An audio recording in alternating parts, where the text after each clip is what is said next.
Hey everybody, this is Courtney Clevenger, and I'm going to be talking about emotional and behavioral disorders in public school kids and using music therapy as a prevention tool.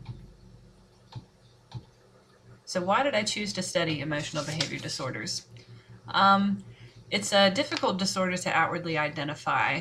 We see somebody that has a physical disability. It's easy to at least identify and understand their disability. But for kids with behavioral disorders, it's not until you spend time with them and observe their behavior and interactions for a long period of time before you start to understand their disability. I saw a video a little while ago of a kid in a store. I think he was about 11 or 12, and his mother was restraining him on the floor while he was throwing a tantrum. The video kind of went viral, and I saw there were a lot of nasty comments along the lines of, oh, that kid isn't being raised right, he gets away with everything, kids weren't like that back in my day, etc. What I'm going to discuss in this presentation is more the true nature of this disability.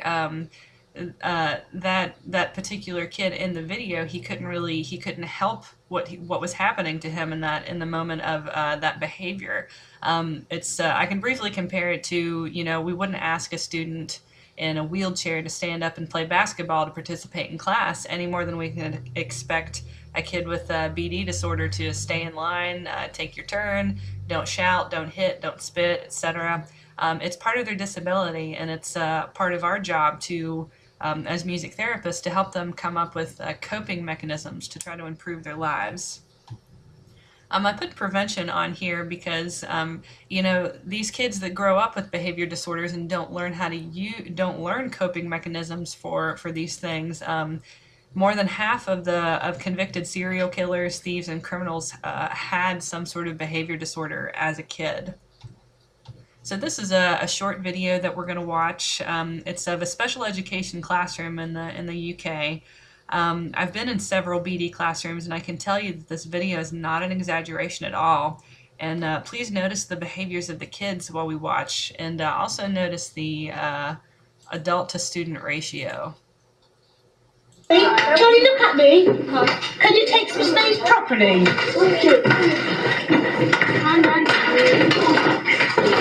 Okay, forget the phone! Lewis, you shout. Oh no! He's going back to his desk now. Quick, you'll be there before you. Quick, here we go. Wow. Oh, down the wrong way. Quick, get there before Naomi. Quickly. Get there before Naomi does. Yeah. Well, I'd like you to, but you've been playing beside you. Lewis, play guess who? Turn things around. What's the first thing you need to do? It's not that. What's the first thing you need to do, Michael? I'm gonna try and get going. If we need to go out, then we will, but that's not going to get us any further with it. The first thing you need to do is sit for 5 minutes doing nothing. Innes, could you go and see if someone from Sheffield can come and give us a hand, please? Thank you. Sorry, Letitia. Innes will be back, okay? Damien, can you stay away from Michael, please? Michael, you are going to need to sit for 5 minutes and start turning things around. When someone from Sheffield comes, you sit down. Sit down. When someone from Sheffield comes, you go out, so you haven't got an audience, okay? Can we go out then, Michael? Take him.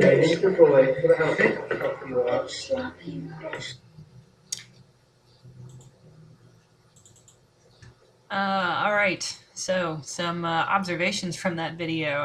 Kind of a rough video to watch, but that's really, really accurate. I just wanted to talk about real quick some of the challenges of the public school special ed programs.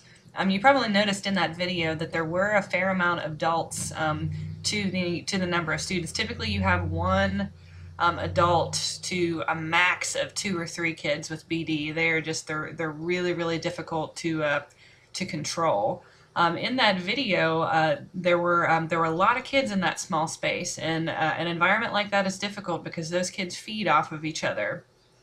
Another huge challenge right now in the world of special ed is the incredible turnover rate of special ed teachers. I mean, as you could see, that poor lady was being, spit on and kicked at, and, you get a chair thrown at you. It burns you out very quickly.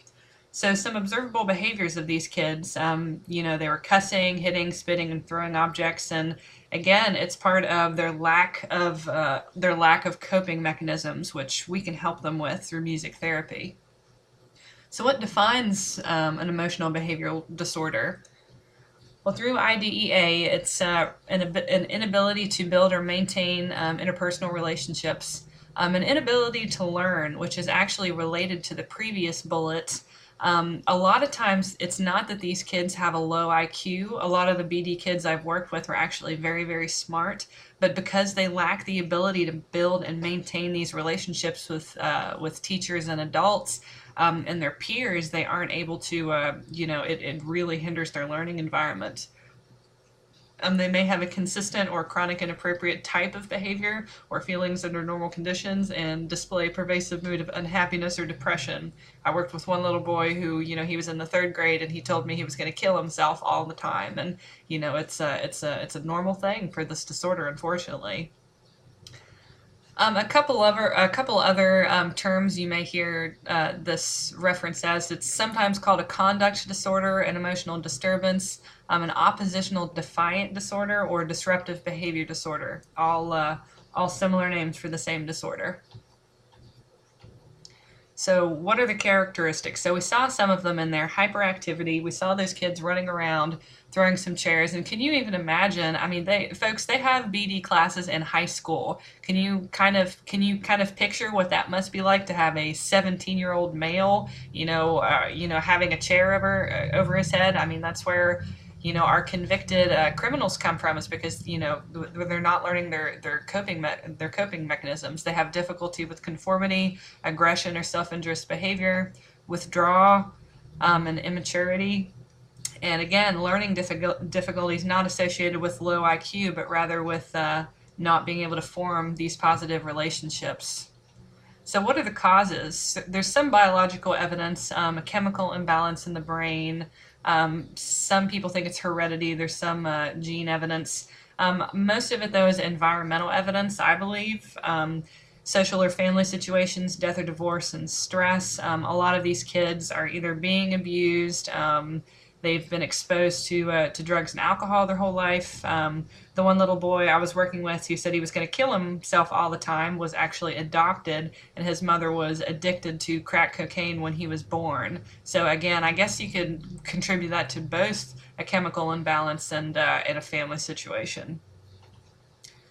So so the assessment process for a child with BD. So there are some early warning signs, infancy before entering school. If baby boys if they have fussiness, or if little girls seem more fearful, is a typical sign. Impulsive, poor social skills, aggression towards peers, lack of problem-solving skills, or excessive motor activity or hyperactivity. There are some screening tests that can be done for kids enter school. One's called the SNAP 4R. It's about a 10-minute test, and it has 90 items to kind of push kids to the limit of their problem solving skills and their anxiety and their aggression, to see what sets them off. The BTSIA detects delays in infants and toddlers. It's a specific type of instrument that detects these delays. So the diagnostic criteria. So the 3 underneath there are very important. Persistence, severity, and duration. So persistence, is this happening all the time? Severity, at what level is it happening all the time? And has it been happening consistently? So for example, if a kid's grandfather just passed away and he's acting out in school, is it because he has a behavior disorder, or is it because he's going through something? What is the timeline looking like? We have to look at the big picture from infancy clear to the kid's current age. So losing temper, persistent anger, arguing with adults, if they're easily annoyed or they purposefully annoy others, they blame others, they lie and steal, or they're spiteful.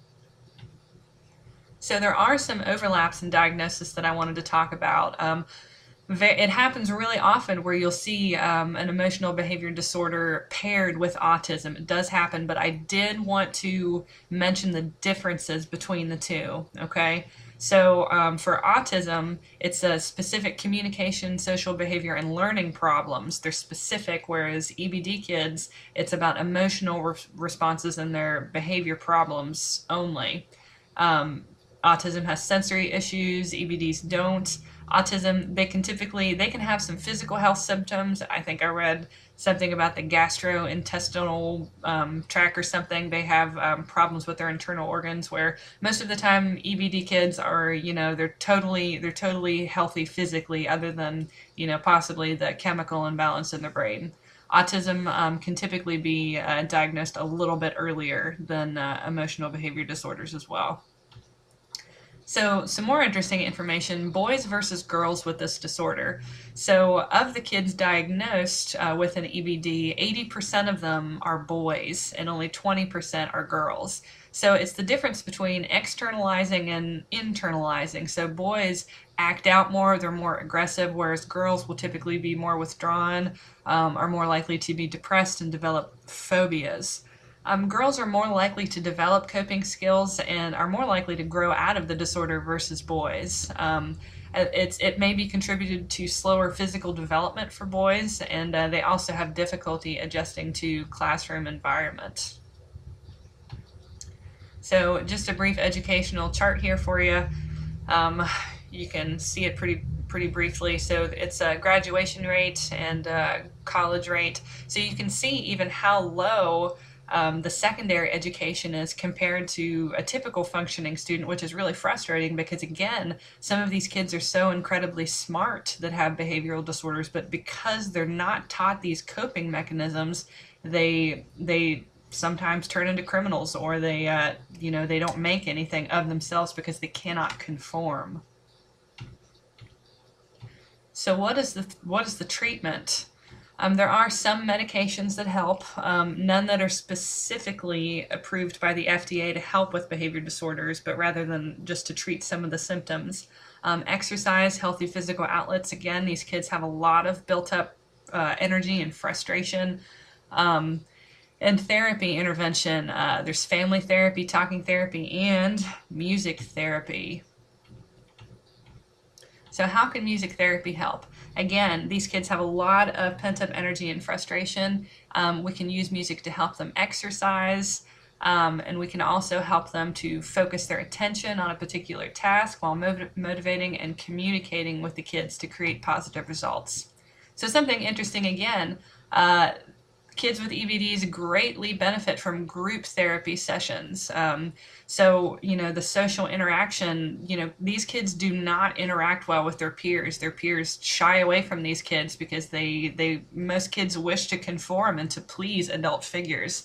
So, being in a group therapy situation, it helps them to interact socially, helps them with self-expression. Again, with social interaction, helps them learn to take turns, and they can take that frustration and anger and make it into creativity instead of holding in all that they feel. So there was one case study that I actually purchased another Brucia. It was like an online ebook. It was, I think it was clinical cases that he had compiled. So he has a lot of other great books out there. Besides our Defining Music Therapy, a ton of them actually, so if you guys are interested in that. One of the case studies that I found was called Growing Up Alone, Analytical Music Therapy with Children of Parents Treated Within a Drug Substance Abuse Program. This lady, Julianne, she worked with children ages 8 to 12 in Brooklyn, New York. 90% of them were African American, and the parents were receiving other kinds of therapy, such as, they were in abusive relationships, addicted to drugs and alcohol. So the parents were getting therapy as well as the kids. Most of these kids were being neglected, abused, or had been exposed to drugs and alcohol, and they all expressed inappropriate behaviors in the school setting. So how did music therapy help? So she set some goals. She wanted them to be able to acknowledge and express their feelings through music. You know, so many of these kids have so much anger inside, you know, helping with anger management, increasing their self-esteem, letting them know through music that you are important, that you do matter, you are a part of us making music together. Help develop communication skills through music, and help with conflict resolution. In conclusion, she came to find that, you know, music therapy could be a safe place for these kids, that they would be allowed to express themselves, because they felt music was a meaningful medium for them. Um, she kind of ended the whole thing with she learned how to go with the flow. She talked about at the beginning of these sessions, the kids would sit in their chairs and they were kind of hard to get under control. So she called it their chaos time, that they were just allowed to, you know, play whatever they wanted on the drum as long as they were sitting down. And eventually she learned what these kids needed was, you know, a safe place to be able to express themselves and to not always have to conform 100% of the time. So, you know, from my presentation today, I hope that you guys can start to understand and appreciate a little bit that, you know, there with these kinds of kids, there's a lot more than meets the eye, and their disability is that they conforming is their disability, and we can help them create these coping skills through music therapy.